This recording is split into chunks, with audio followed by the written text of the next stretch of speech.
Hello, my friends, and welcome back to yet another episode of Watching the Watchers Live. My name is Robert Govea.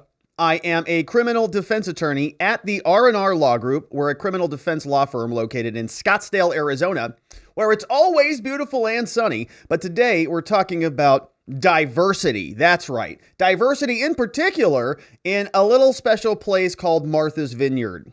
There were a very high concentration of U.S. citizens there. That concentration is a little bit more diverse today because there are a lot more non-citizens there. Very, very diverse. So we're going to take a look at that. Big story, big headlines, of course, sort of capturing response and reaction all across the fruited plains. And we're going to go and take a look at the actual story where busloads and airplane full of migrants are landing in two places, Martha's Vineyard and the Naval Observatory, which is where Kamala Harris, our vice president, resides. And we're going to take a look. We've got GIFs, we've got clips, we've got a little bit of education to understand what the Naval Observatory looks like and how all this works and where these people are landing, because it is kind of a big deal. And Martha's Vineyard is also declaring this sort of a humanitarian crisis, and they're all springing into action. So we'll learn about what's going on there. Then we'll turn our attention over to the White House and see what KJP, Karien Jean Pierre, has to say about all of this. Of course, they have been trying to paper over some of their immigration problems for quite some time. And she's out now saying that this is egregious and the kids and the women and children and everybody deserves better. Ron DeSantis respond to that. We've got multiple clips. We're also going to check in with Kari Lake, and we're going to see what Kari Lake has to say about it. Blake Masters went down to the border, speaking of the border, and Mark Kelly also had an opinion about this too. He's got asked a question about Biden's performance over the last couple of years or so, and we'll check in with Mark Kelly on that one.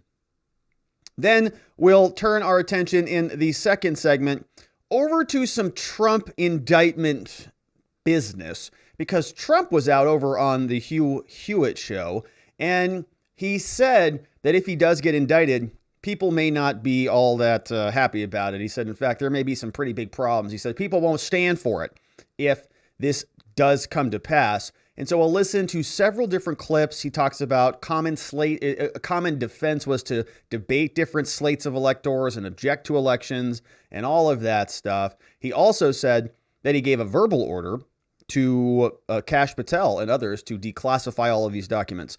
So we'll bounce around some of those clips. We've got reaction from other people saying that what Trump said is insane. You know, he's this monster.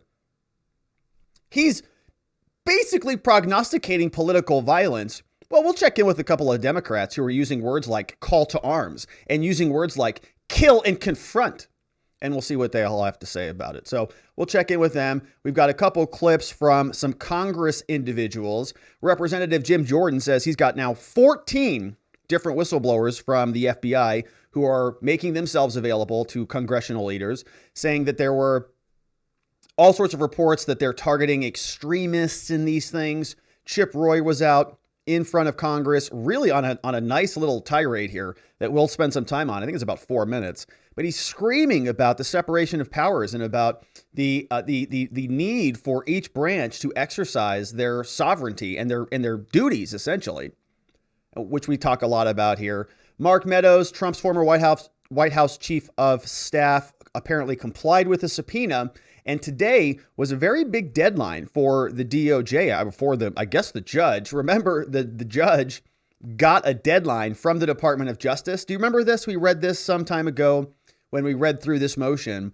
But remember, the prosecutors were sort of scolding the courts. They said, the government respectfully requests that the court rule on this motion promptly.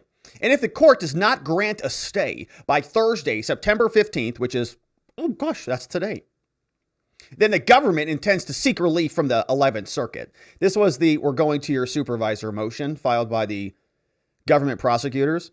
And today's the deadline, right? They were sort of threatening them. You better respond to this, judge, or else. Well, we'll see. We'll check in on the docket.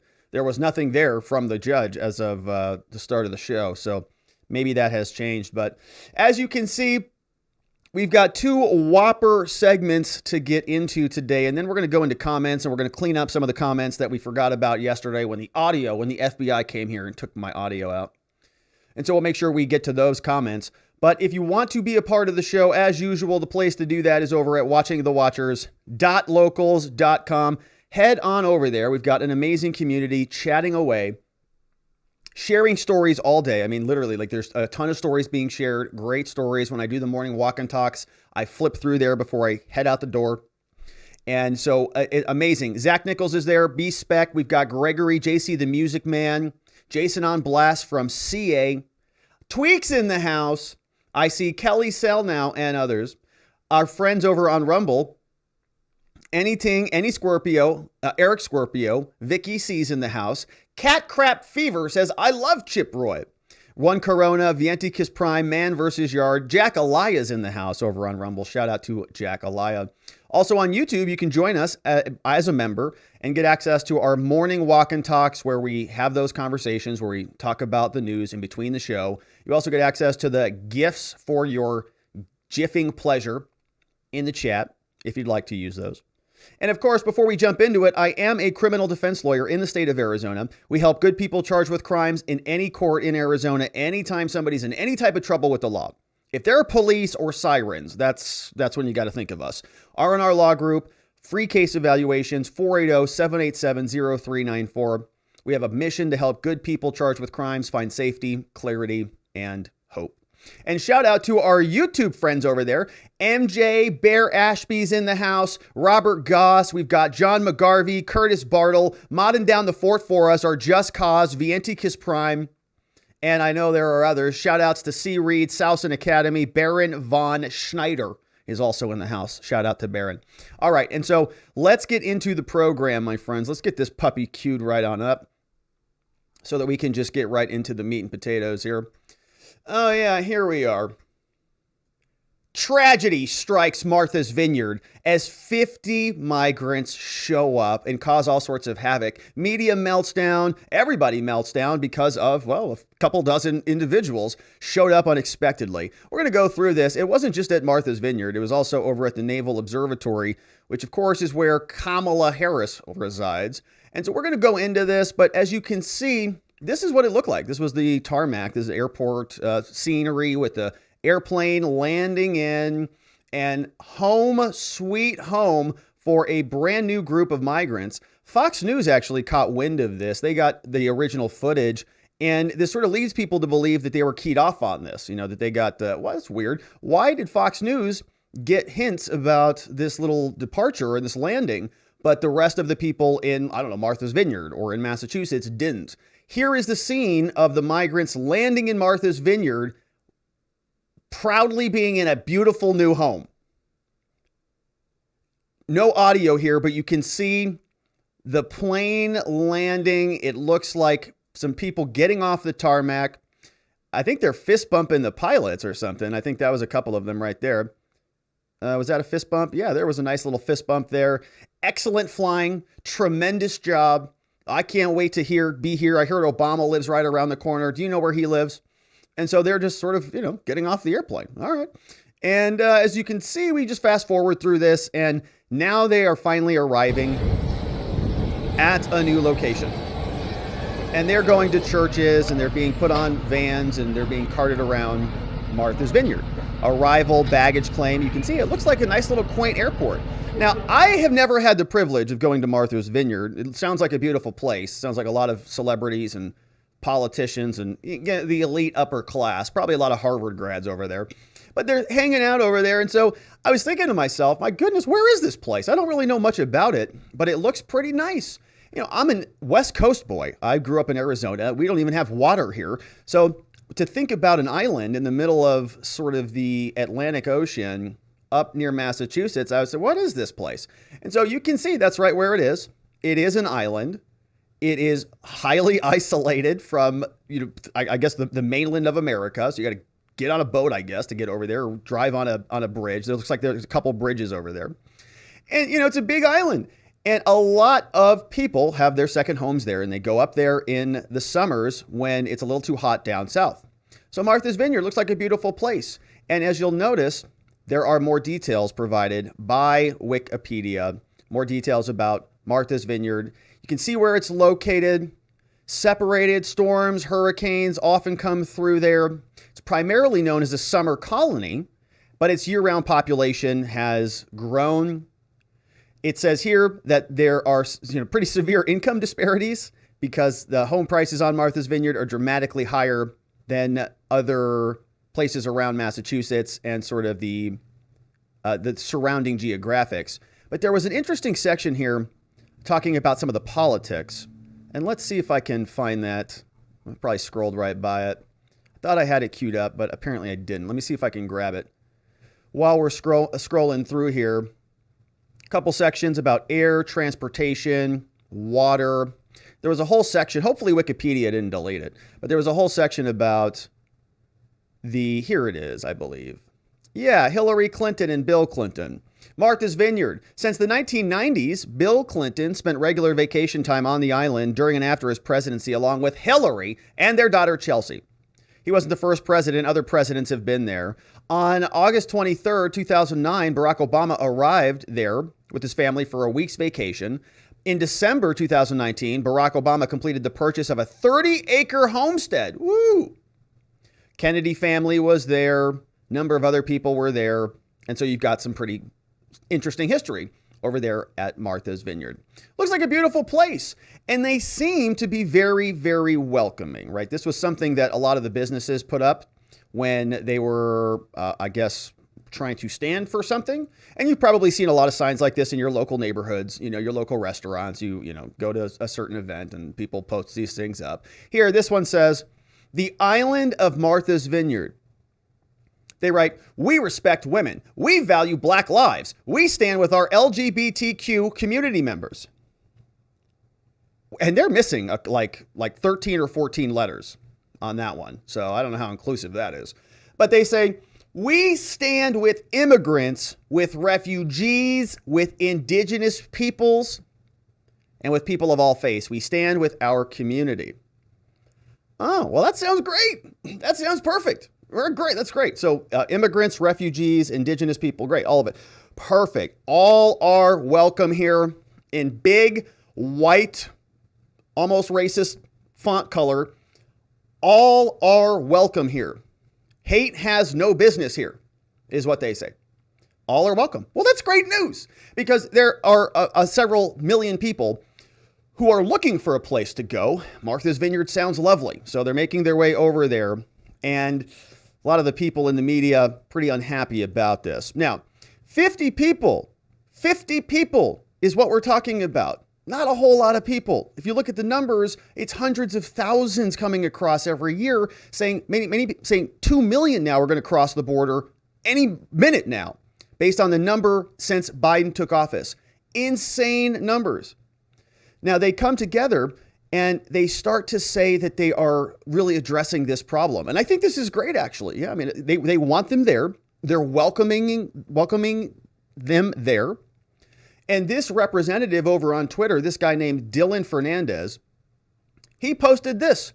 As soon as the migrants started to land in Martha's Vineyard, Dylan Fernandez, a representative on Martha's Vineyard, state representative for the most beautiful part of Massachusetts, honored to represent Martha's Vineyard, right? He's a representative over there.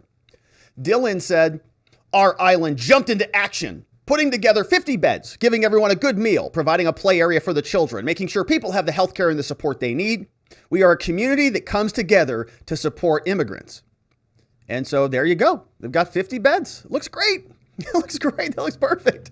That's outstanding. I mean, it looks better than Joe Biden's immigration centers down at the border where there were people wrapped around in space blankets. This looks great. They've got plenty of room. They've got plenty of money. There's Jesus back there. It's perfect. All right, so that sounds great. And this is a good job, Dylan, right? He's doing a great job. And everybody says, thank you. Perfect. Yeah. So I guess that means that everything is going pretty well. Now, kind of hysterical, right? It's only 50 people, 50 beds. So that's like, I think that happened since we got 50 more people here through Yuma since we started this show 15 minutes ago. But okay, that's great. So I guess they can just take more busloads, more and more people coming through. Outstanding. But he also is a representative who is a part of Martha's Vineyard, and they posted something else interesting on their Twitter account. Visit Martha's Vineyard posted this. They said, to our island community, here is an update on the current humanitarian crisis on Martha's Vineyard. We thank people for their continued help. What? Humanitarian crisis? You just said you welcome all these immigrants. You welcome them there. And you've got beds for them. And there's Jesus on the wall. So what are you talking about? What humanitarian crisis? I thought you were a sanctuary that's supposed to be sort of welcoming and peaceful and relaxing. So what kind of humanitarian crisis is this? They say, we thank our people for their continued support. All right. And they put together this press release. Okay, 9:15 Martha Vineyard's humanitarian response crisis press release. For immediate release, signed off on by all of these very important agencies with all of their symbols. Heather is the contact person responsible for this, published September 15th, 2022 at 10 a.m. It says Martha's Vineyard humanitarian response. Update, 9:15, 1000 hours. We continue to provide shelter, food, and care to individuals that arrived on the island yesterday. A coalition of vineyard towns, community-based, and nonprofit groups are assisting in this effort. 50 people. Okay, by the way, 50 people. They got a coalition. They got a community-based organization of nonprofit groups to go deal with these 50 whoppers. All right. We will continue to work very closely with our state partners who have pledged support and resources for any unmet needs that we may have. As we do with any shelter operation, we are focused on meeting the immediate needs of the people that we are sheltering and engaged in contingency planning if the situation changes. We are grateful to the many local and neighboring individuals and members who've reached out in support. Please contact us if you can help. But the day before, their update was as follows. At 1500 today, approximately 50 individuals, to the best of our knowledge originating from Venezuela, landed at Martha's Vineyard Airport seeking shelter. This is an ongoing situation. Town emergency management operation from 6 island towns and the sheriff's office, as well as the county management, are actively coordinating to develop a coordinated regional response. The group in question had been provided with food, water, and emergency stabilization for sheltering for the evening. 2 emergency shelters have been established locally with additional space available for further arrivals in case they occur. We have reached out to our state and federal partners for additional and long-term support and assistance. All activated local and emergency management will remain in effect as we learn more and anticipate our state partners and coordinated response. Wow. Did they get attacked by a group of terrorists or something? Was there a hurricane or something that happened over there? Town emergency management operations from 6 island towns, as well as the county management, are all actively collaborating to develop a regional response. What happened over there? Holy crap! There's 50 people.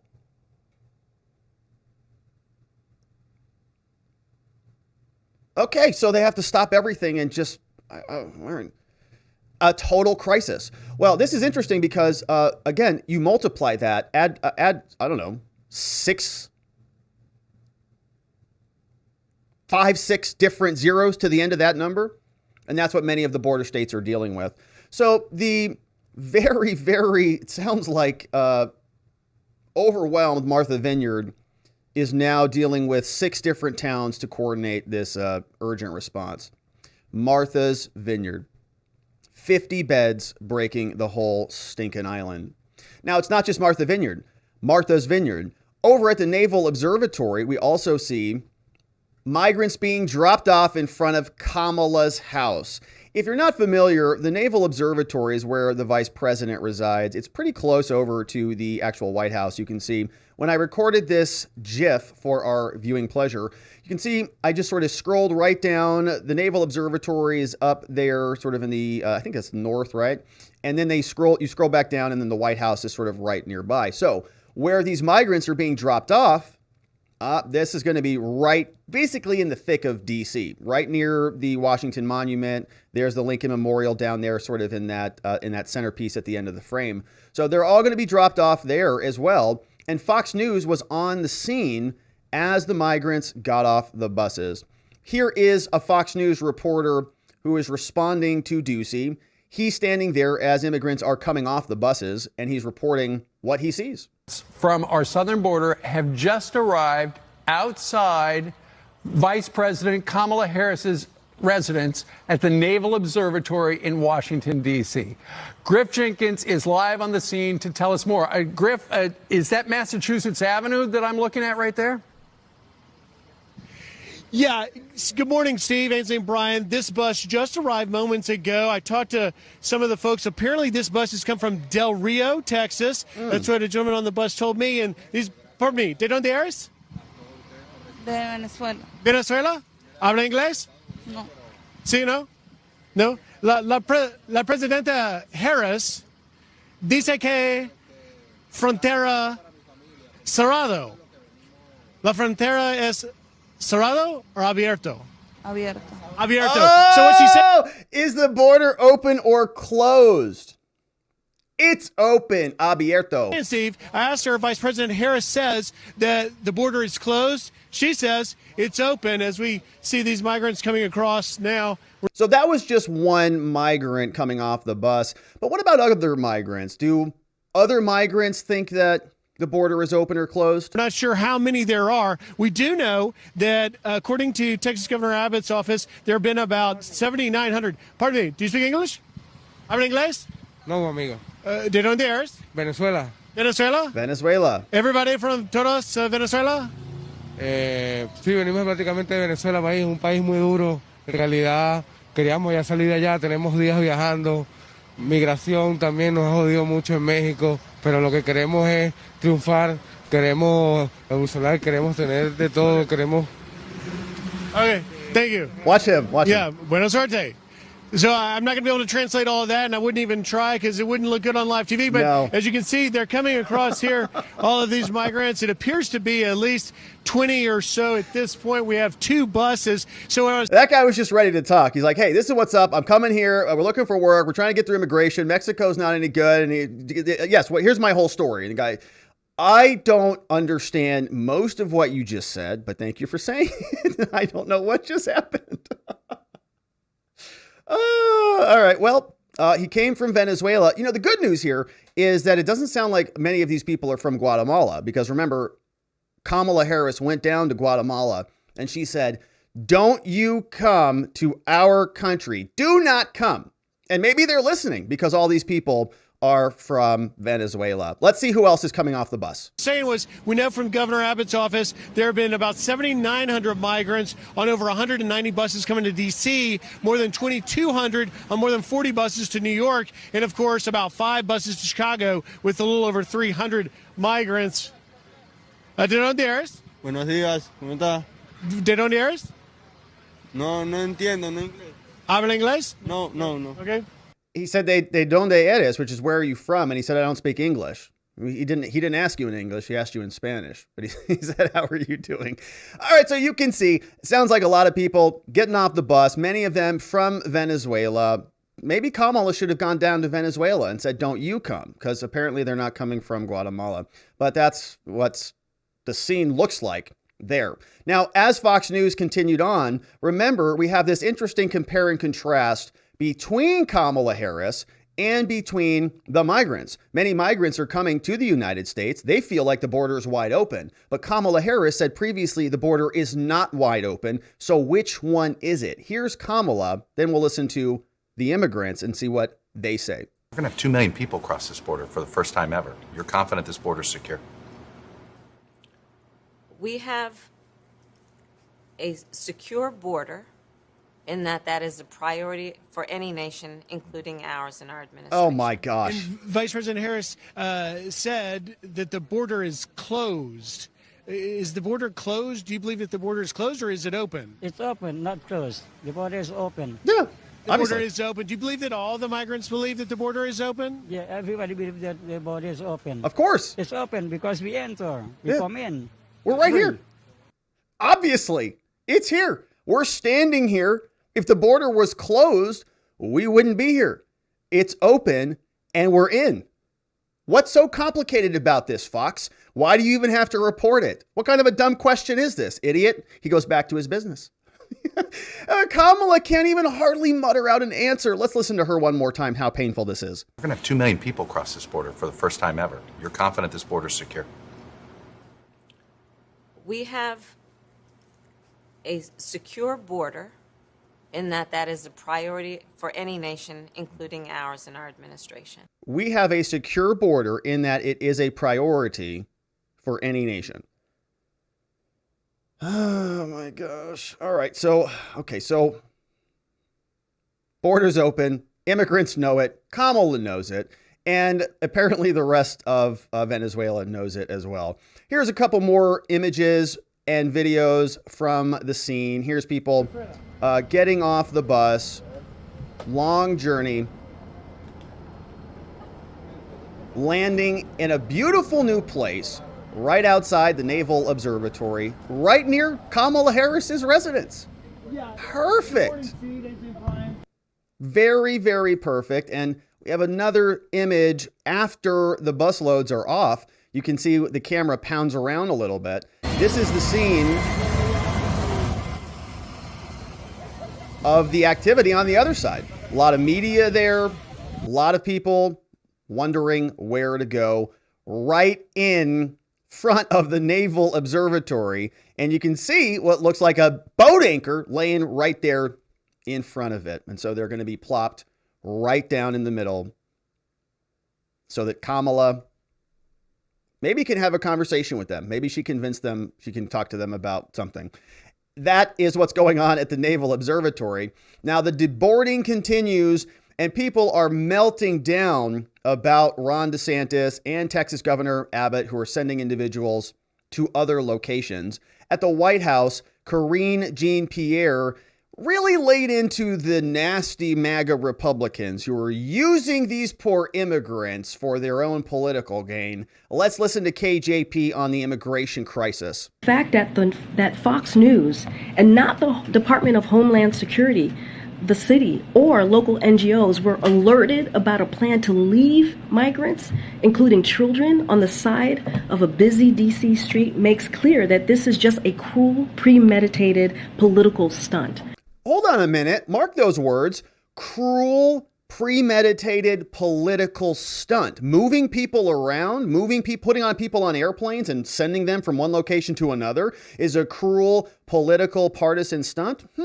This is what they are doing. And a couple more things. The migrants, including children who arrived in Martha's Vineyard, were misled about where they were being taken and what would be provided when they arrived is also deeply alarming. The children Governor Abbott abandoned in Martha's Vineyard, the children that Governor DeSantis abandoned as well,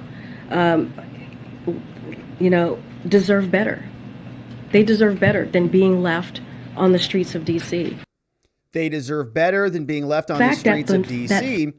She saying that people are being moved around from one location to another. They're going from one city to another city, and they're just sort of being dropped off. They're being moved around like cattle. Governor Pritzker said they were moving around like chattel. But the White House was responsible for a lot of this same stuff very recently, you may recall. Remember these stories over from Yahoo News and other places, saying the Biden administration quietly flies illegal immigrants to New York in the middle of the night. Oh, they were doing things very, very surreptitiously, weren't they? Very covertly. The Biden administration has been quietly flying underage illegal immigrants from Texas to New York late at night for multiple months. New York Post analysis of online flight tracking data suggests that 2,000 migrants have arrived in New York. They're moving them all over the place, moving them deeper into the country. So I don't understand this. What's the problem? If they're flying from Texas to New York, what's the problem if they're flying from Texas to the Naval Observatory or from Texas to Martha's Vineyard? They did it with thousands of migrants, moving them deeper into the homeland, deeper into the geographic region, flying them all over the place. But now this is a crisis of some sort because they're going to cities that want them. Martha's Vineyard and other cities have declared themselves to be sanctuary cities. Washington, D.C., we've talked about this. Muriel Bowser, the mayor there, said it's a sanctuary city. They have welcomed immigrants and migrants and said that they want them there. They're being delivered there. Ron DeSantis is making that happen. Here is Ron DeSantis explaining why he made the decision to put migrants on airplanes and send them over to Martha's Vineyard, saying they kind of want them, don't they? Isn't that their entire policy as a sanctuary city in the first place? We are not a sanctuary state, and it's better to be able to go to a sanctuary jurisdiction. And yes, we will help facilitate that transport for you to be able to go to greener pastures. Very easy. You want to go Biden to a sanctuary would fly city. People in the middle of the night, dump them all across this country. There was no warning on any of this. And all those people in D.C. and New York were beating their chests when Trump was president, saying they were so proud to be sanctuary jurisdictions, right, saying how bad it was to have a secure border. The minute even a small fraction of what those border towns deal with every day is brought to their front door, they all of a sudden go berserk, and they're so upset that this is happening. And it just shows you, their virtue signaling is a fraud. Absolutely a fraud. They don't want it in their backyard. They're okay with all this happening as long as it stays in the red border states. As long as it's Arizona's problem, as long as it's Texas's problem, they don't really care. Hundreds of thousands of people pouring into these states individually every single year. Federal government's pretty much cool with it, but they want them to stay there. They don't want them in their backyard because they've only got about 50 beds. They're running out pretty quickly. And we've heard that this was declared a national emergency by the mayor in D.C. They can't handle it. So if they can't handle it with, like, say, 10,000, 11,000 people, how do you think it's implicating the states that have to deal with hundreds of thousands, an order of magnitude greater? It's virtually impossible, and it's insane. We have now, in response to Ron DeSantis and his efforts to communicate the problem that is unfettered immigration to other parties around the country, we have individuals in Florida who are elected officials. Somebody named Nikki Fried, who is an elected person there in Florida, says, I just got off the phone with the White House. I'm asking the Justice Department to investigate Ron DeSantis and his political human trafficking. Political human trafficking.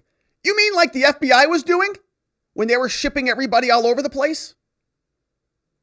Let's see what she says. This is Nikki Fried's referral. She works for the Florida Department of Agriculture and Computer Consumer Services. Nikki Fried calls Merrick Garland and then sends him the following letter here, September 15th. It says, to the Honorable Merrick Garland, Attorney General of the United States at the U.S. Department of Justice. It says, Dear Attorney General Garland, as an independently elected member of the Florida Cabinet, I'm writing to urge your office to launch an immediate investigation into the actions of Florida Governor Ron DeSantis and the transportation of 50 migrants by plane to Martha's Vineyard in Massachusetts. That 50 number is an interesting number, isn't it? Isn't that interesting? I wonder if that's symbolic of anything. I don't know. The use of human beings to score political points is the first and foremost detestable. You go, well, hey, weirdo, what are you talking about? The Biden administration was just doing this. Like, confirmed. All right. Additionally, this maneuver raises serious legal questions and will have untold repercussions on the individuals caught up in the governor's political stunt. An investigation is necessary to understand who these immigrants are, how they were transported across state lines, and if their rights were violated. Early media reports describe many of the migrants as Venezuelan, having first crossed the border in Texas before being released. It's unclear how or even if these immigrants arrived in Florida and found themselves being transported by plane from an unknown location to Massachusetts.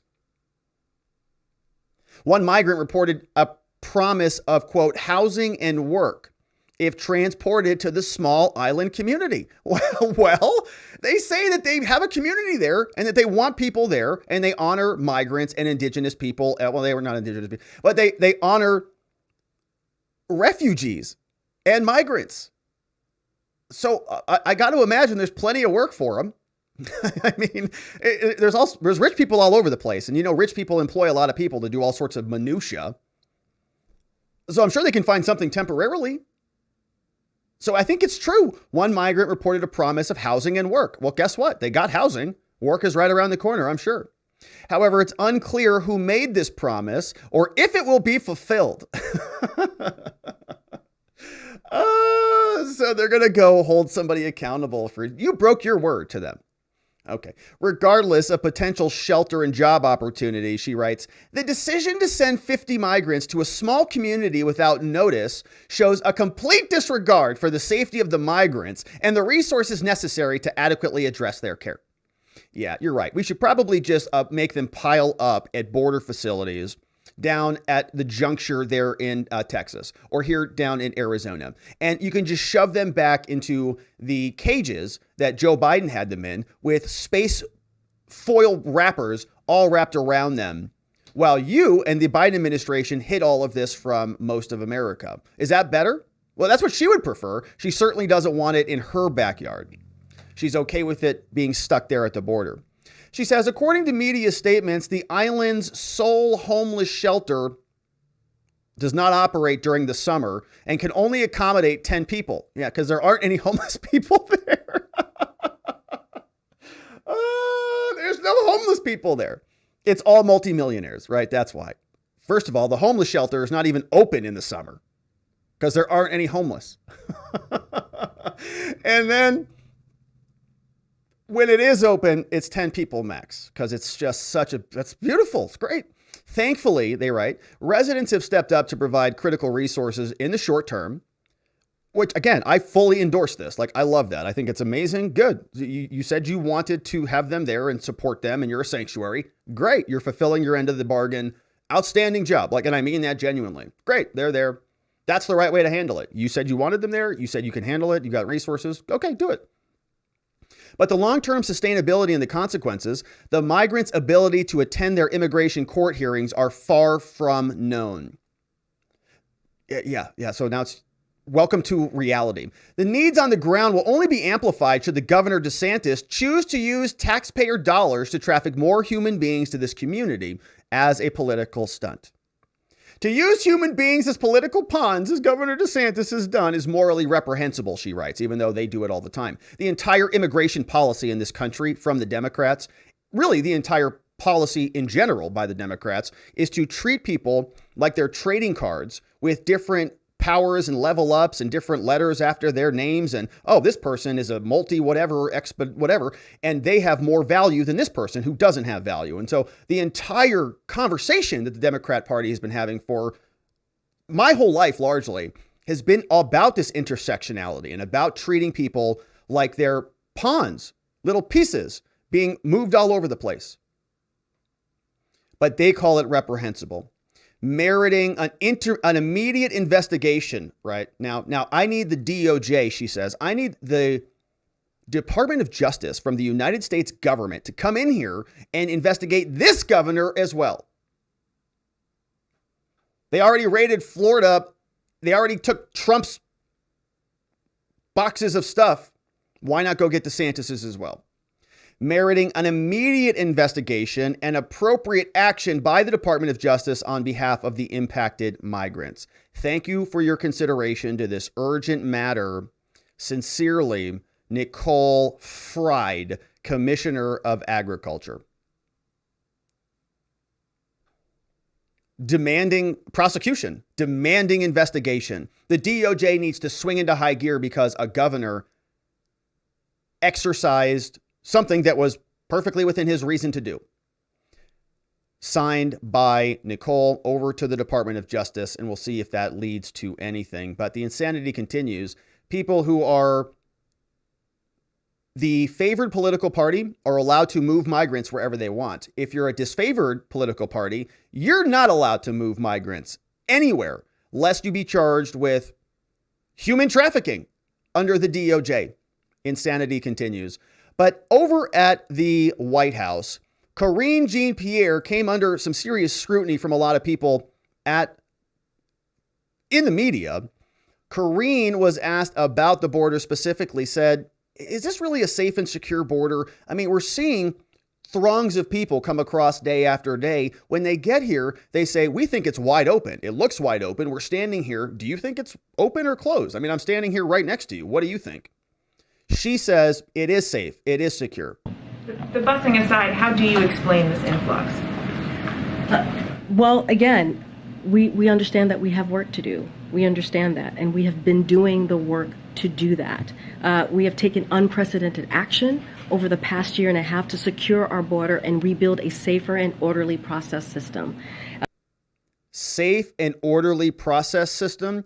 We've got other clips from Blake Masters and others on the border. Has anything looked safe and orderly? Do you remember the migrant situation that was taking place in Texas and elsewhere? It is continual. It's not orderly. It's not safe. And migrants are dropping dead all over the place. It's insane. When Karien is asked about the security of the border, she has a little bit of a difficult time, as she normally does. We get a little bit of a stumble here, a couple uhs, until she finally mutters out some talking point about the border. But does the White House stand by those comments that the border is secure? What we stand by is that we are doing everything that we can to make sure that we follow the process that's been put forth. That's why we have historic funding to do just that, to make sure that to do what? To make sure that to make sure that the folks that we encounter at the border be removed or expelled. That's not happening. That's not happening at all. In fact, they're being transported, as you can see, all around the country. People who are coming across are making their way into cities and states that are then removing them to other locations. So the border appears to be wide open. No real rhyme or reason to her logic on that one, as is usually the case.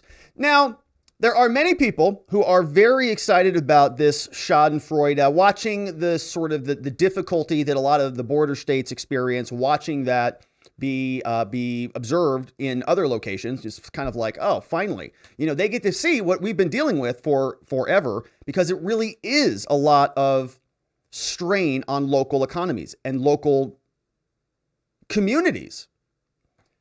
They're finding that out in Martha's Vineyard and DC. They're declaring emergencies and humanitarian crises. So it's not just me saying that. They're saying it themselves. But there's one person running for office who kind of doesn't really like it that much.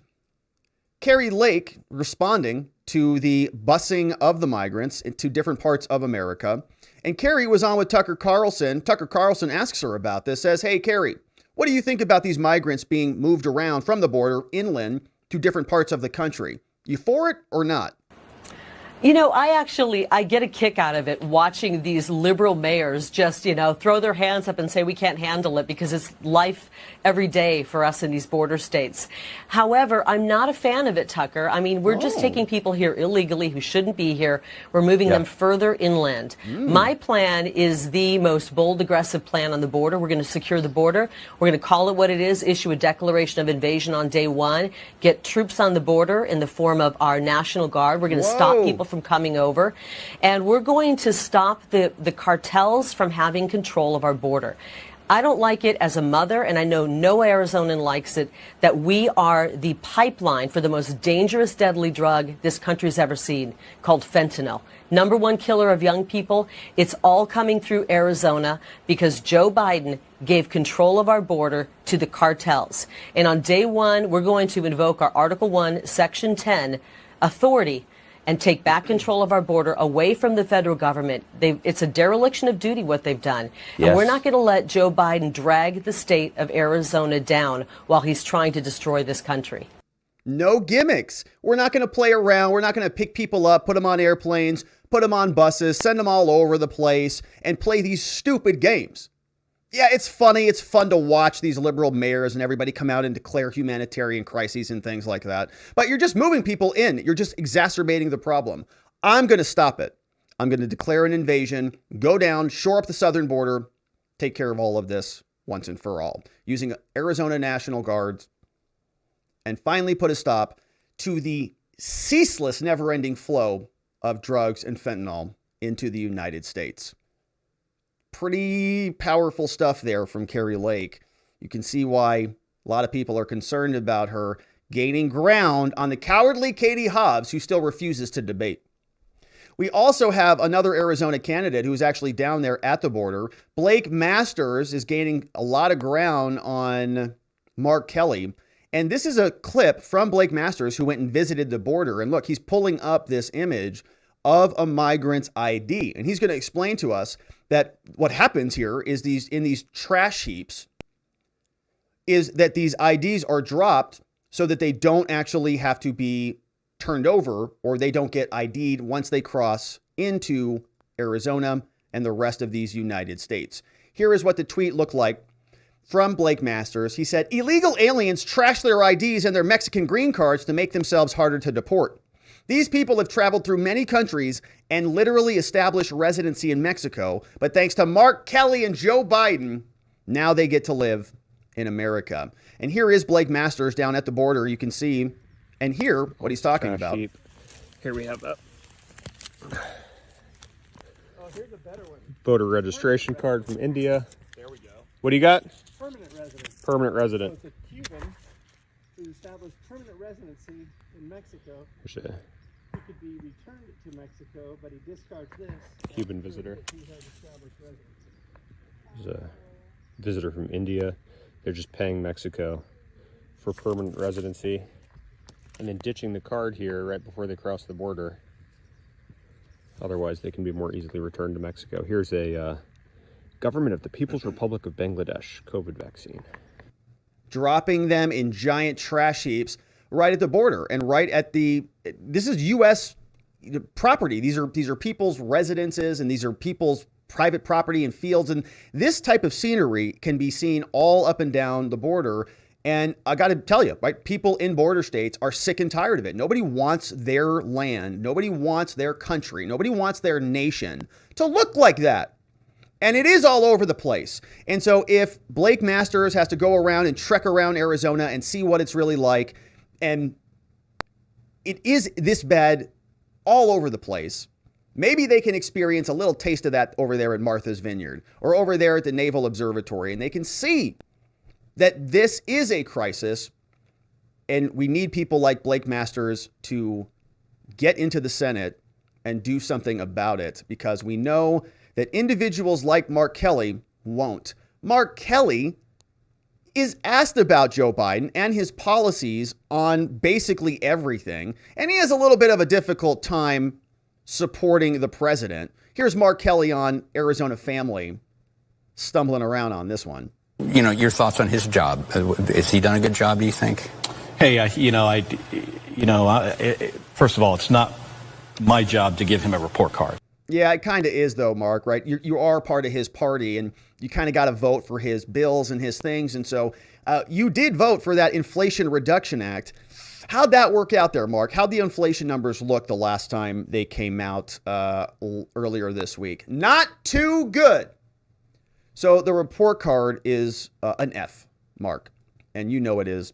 But my friends, that is the update on the migrant invasion of Martha's Vineyard. Yeah, they've got 50 migrants over there. Absolute meltdown all across the media. People calling for the prosecution of Ron DeSantis as this problem continues.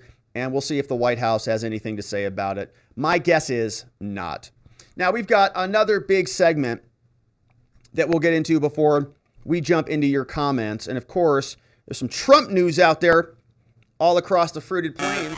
And of course, and so we have to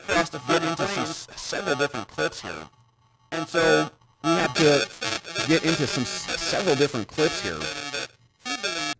Donald Trump once again making headlines, communicating that he believes if he is indicted, there are going to be some pretty big problems for the country, for the DOJ, for the Biden administration. We don't know, but he says, yeah, there are going to be some big issues that we're going to have to deal with.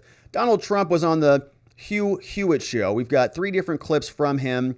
The big one that is standing out, that is really catching a lot of eyeballs and attention all around the media, is where Donald Trump came out and he said, people are not going to stand for it if we get indicted. If I am indicted as a result of some sort of corrupt DOJ prosecution, a corrupt FBI, they try to fabricate some sort of a process crime, some sedition, some sort of a document crime, confidential records, or DNI crime. Well, we've covered many of these things under the Espionage Act and Presidential Records Act and so on and so forth. But if they ultimately decide to indict him, he says they are going to be biting off a whole big problem, bigger than they can even deal with. Here is Donald Trump on the Hugh Hewitt show explaining what the consequences might be. From running for president again. I don't think the people of the United States would stand for it. And as you know, if a thing like that happened, I would have no prohibition against running. You know that. You've already. I do. And that's what I want people to understand. That would not take you out of the arena. Still run. Not. But I think if it happened, I think you'd have problems in this country, the likes of which perhaps we've never seen before. I don't think the people of the United States would stand for it. What kind of problems, Mr. President? You hear Hugh's immediate question. What kind of problems are you talking about? Are you talking about like fighting? Like fighting? Political violence? You're not talking about insurrectionary speech, are you, Trump? I think they'd have big problems. Big problems. I just don't think they'd stand for it. They will not sit still and stand for this ultimate of hoaxes. So he doesn't really elaborate what those problems might be. Let's listen to it one more time. From running for president again. I don't think the people of the United States would stand for it. And as you know, if a thing like that happened, I would have no prohibition against running. You know that. You've already. I do. And that's what I want people to understand. That would not take you out of the arena. Yeah. It would not. But I think if it happened, I think you'd have problems in this country, the likes of which perhaps we've never seen before. I don't think the people of the United States would stand for it. What kind of problems, Mr. President? I think they'd have big problems. Big problems. I just don't think they'd stand for it. They will not sit still and stand for this ultimate of hoaxes. Somebody saying the audio is not synced up with the video. You're saying my audio is not synced up with the video? Why? Like when I'm speaking, you guys cannot hear me right now? It's not synced up right now when I'm speaking. Was it just the video or is it the whole thing?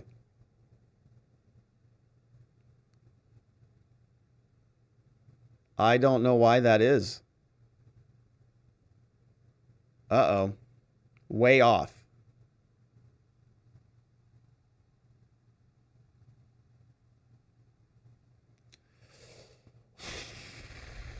Okay. You can hear me, but my lips are 1, 2, 3. It's off, right? Or is it better now? People are saying it's better, or is it better now? All right, so 1, 2, 3. I don't know if it's on my end. My speech is ahead of the video. You can hear me, but my speech is ahead of the video. It's not better. K-Bean says it's not better. All right, well, I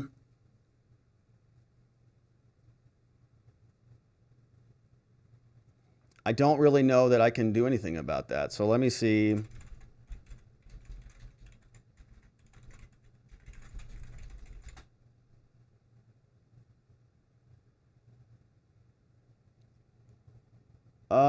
I don't know whether I can do anything about it. So the audio is ahead of my mouth.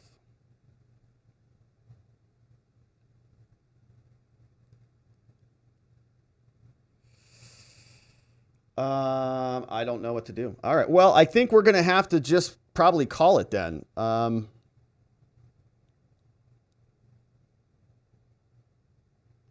right. Well, let me just keep going and see if it fixes it up a little bit. So that's the clip from Donald Trump. We'll just keep going and see if things resync up at some point. But for some reason, I don't know why. It looks fine on my end. It looks like I can see everything okay. So it must be on this. I mentioned that Streamlabs was all right. We'll just keep going then. All right. So we have additional clips now. People are outraged that Donald Trump is saying that there are going to be serious consequences if he does get indicted. But is what he said that big of a problem? Is Donald Trump saying that there will be consequences if something unprecedented happens a problem? We have a clip here from Senator Hirono, a Democrat, who was out in front of Congress talking about a literal call to arms. We're going to listen to her. She's very upset about abortion and what the Republicans are intending to do. And she uses some very, very precise language here, saying that literally she thinks it's time for a call to arms. Let's listen. When I hear my colleagues talking about how, it should be states' rights or government should not be telling us what to do, the word hypocrites, it doesn't even go far enough to call them out on what they're doing. This is an outright attack on women in this country. That is how I see it. That is how more and more women and those who support our right to make decisions about our own bodies, that is how we see it. And why? Because that's what's happening. Madam President, I yield the floor, but clearly, this is a literally call to arms. Whoa! In our country. What? Yield the floor. Literally a call to arms. Okay, a call to arms. That means like get your arms, get your guns. She says literally a call to arms, right? Listen. Because that's what's happening. Madam President, I yield the floor, but clearly, this is a literally call to arms in our country. A call to arms, literally. All right, well, that's Senator Hirono demanding, I guess, political violence by saying that anybody who opposes what the GOP is doing on abortion, I guess, should grab their arms and go wage war from the Democrats. I wonder if she'll be investigated. I wonder if her house will be raided. I wonder if she'll be the subject of the FBI homegrown violent extremism organization's ire. I doubt it. Ms. Hirono's not alone. Representative Tim Ryan is also using very aggressive political language. Some might even say insurrectionary. Some might say extremist. Some might say he should be deplatformed and banned and thrown out of Congress and impeached and never to return again, because he is saying that the MAGA movement must be killed. The Democrats aren't right on everything, and I'm willing to sit down and have conversations about how we can move out of this age of stupidity and into an age of reconciliation and reform. How do we fix all of these broken systems? Some of those answers will come from Republicans, not the extremists that we're dealing with every single day. We've got to kill and confront that movement. But working with normal mainstream Republicans, I think that's going to be really, really important, because we have to reform these systems. And I will tell them too, we got to get the government out of our business. I'm all in on that. You see the Dobbs decision. You see, in Florida. Literally have to kill and confront them. Kill and confront them. So that they're eliminated. Removed. Representative Tim Ryan using some pretty insurrectionary language there as well. And so we've got a couple of additional clips here. We have Representative Jim Jordan. Jim Jordan is saying that while the DOJ and while the FBI are targeting Donald Trump and MAGA Republicans all across America, that there are also whistleblowers who are poking their heads up and making themselves known to Jim Jordan and others. And they're explaining that the FBI has instructions from on high to go and label all potential crimes as best they can, fit them into the bucket of extremism or homegrown violent extremism so that they can label them white supremacy, they can label them political dissidents, and they can use the levers of the government to go after them. Here is Jim Jordan explaining it. I guess you get investigated now by this FBI if you display the flag, you own a gun, and you voted for Trump. Somehow you're now in that category that Joe Biden said is extremist or fascist, and they're going to investigate. But they investigate him a second time and says, no, nothing here. But this is what's happening at the FBI. They're being pressured to label and categorize every single case. And we've had now over 14 whistleblowers come to us, label every single case a domestic violence, violent extremism case, when they're not. When they're not. Because it gives them power if they put them into those categories. Their bosses say, put them in that category, DVE, HVE.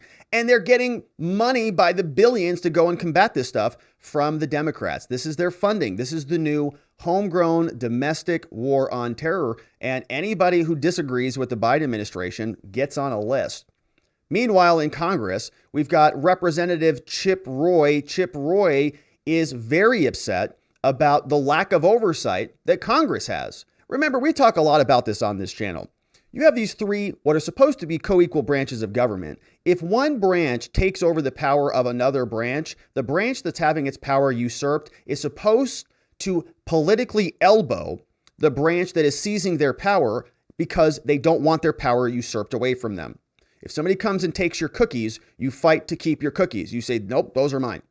But here what happens is a bunch of spineless Congress people over the years, they say, I don't want to make hard decisions. So I'm just going to delegate all of this stuff over to the executive branch, and I'm going to let them do everything. I'm going to let them make all the decisions, but that's Congress giving up their power. Here is Chip Roy explaining that and explaining why this is so problematic and why Congress should and must have oversight over this executive branch, especially when it involves the Mar-a-Lago raid and all of the surrounding documents involved in that investigation. We've had a whole lot of conversation about the facts, or at least the perceived facts or alleged facts about what has occurred or what exists in Mar-a-Lago and what doesn't. But remember, we're still dealing with a 50% or something redacted document, affidavit. The whole point here is the power of Congress to demand information from the executive branch for us to do our oversight responsibility. That's why we're here. The gentleman from Texas, my friend Mr. Gomer, articulated very well why we should be bound together as members of Article 1 to defend the powers of Article 1 in this context. I ran afoul of a few of my colleagues and the former president when I agreed to a subpoena on the Oversight Committee because I wanted information about where kids were being held after the issues at our southern border. Exhibit 1, or certainly one of several exhibits in the now fairly infamous letter from the National School Board Association in direct coordination with the White House, which led directly to the Attorney General of the United States issuing a memorandum that is still in effect, and under which we know from whistleblowers, American citizens have been tagged as domestic terrorists. Many of them, and they're being prosecuted and investigated. They're having their cell phones seized, picked up at Hardee's while they're on hunting trips. The inquiry goes on. It's not going to stop anytime soon. We also heard that Mark Meadows, who was the former Trump White House chief of staff, apparently complied with the federal subpoena. CNN reported this. They say exclusive. Mark Meadows complied with the DOJ subpoena in a January 6 probe. They say former White House chief of staff was being investigated for January 6. He, of course, is the highest ranking Trump official known to have responded to a subpoena in the federal investigation. They say Meadows turned over the same materials he provided to the House Select Committee investigating the crimes. A lot of this has not been previously reported. And so we'll see if he turns over anything substantive. Last year, Meadows already turned over thousands of text messages and other emails. So we're not sure that there's going to be anything really new coming out of it. But certainly interesting that more people are seemingly complying with the January 6th investigation and that saga. But lastly, remember, my friends, we had an update the DOJ gave the Trump judge a deadline. They said, Judge, you better comply with our deadline here, Thursday, September 15th. If you don't issue a ruling on our request to stay the special master, then we are going to go up to the Circuit Court of Appeals in the 11th Circuit, and we're going to seek relief from them. And so we were asking ourselves, was there going to be an order from the court? And before the show started, there was not. But here we do have orders. Oh my goodness. Okay, so the audio is out of sync here today, so I'm not going to pull these up and read them right now. What I'm probably going to do is figure out this audio issue. But here you can see, we may unpack all of these tomorrow, but this is what the judge just ruled on quickly. 8 pages. Says the judge is appointed a special master. It's the same guy we thought it was going to be, Raymond Dearie. He's going to review all the materials seized during August 8th. He shall review all the materials at the premises, review all of them, okay? Wow, that's pretty big. All of them. They did not want him to look at the 100 documents. Remember that? They did not want him to see all 100. The specific duties of the special master are as followed. Verifying the property identified in the detailed property inventory, that it represents a full and accurate extent of the property seized. So making sure that what the feds say they took matches what they actually took.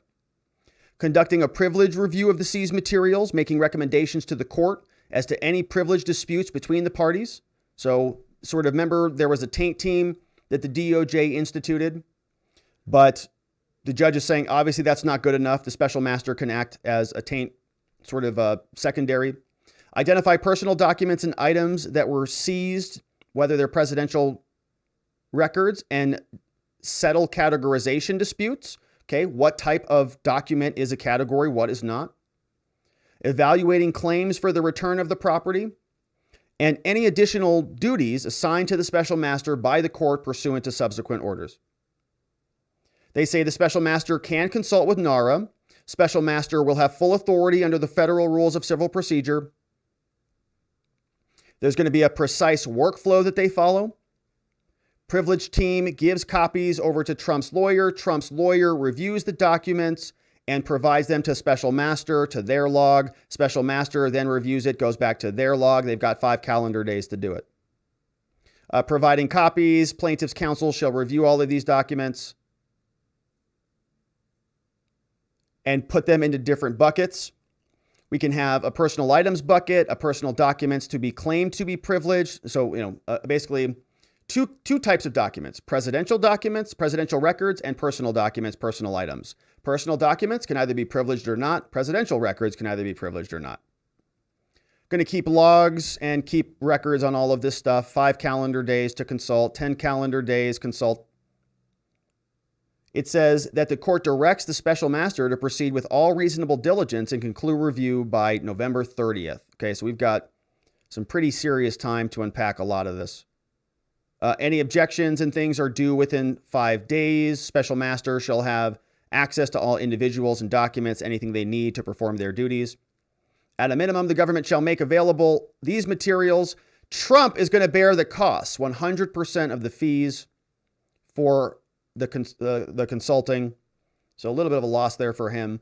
The procedures and the established paying the special master shall all happen within 10 days, 2 calendar days to this. They say the special master is an agent of the court,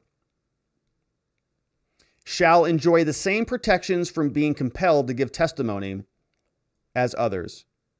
Can only be replaced by order of this court. Anything else looks like it's going to be denied. So you can imagine that the U.S. government is going to be appealing this relatively quickly.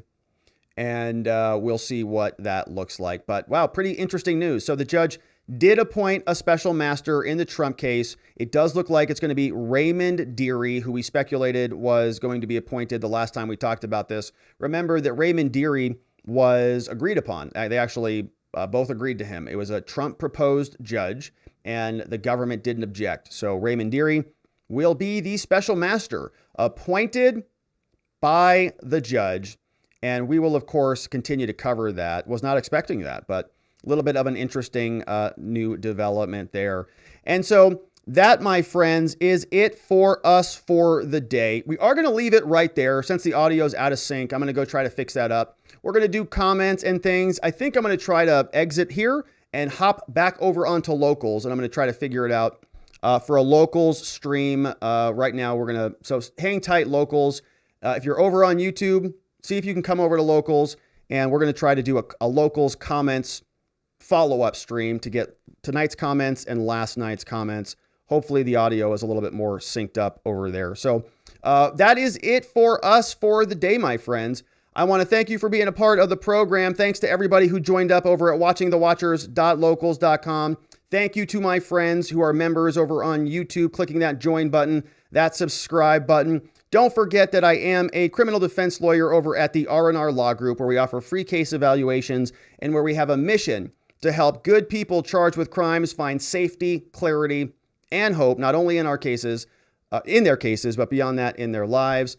Thank you to all of the mods who modded down the fort over on YouTube today. Big shout outs to Vientikis, to K-Bean, to Just Cause. Shout outs to Lean, Playin' Hooky, Ronnie Cole, Zulu, Geomancy, Henry Dixon, and others. And lastly, thank you to our big spotlight supporters, those of you who support the show with a little bit of extra monetary love. Thanks to Chris Romero, David B3, Dr. EMB in the house, and thank you to John over at qsimple.com.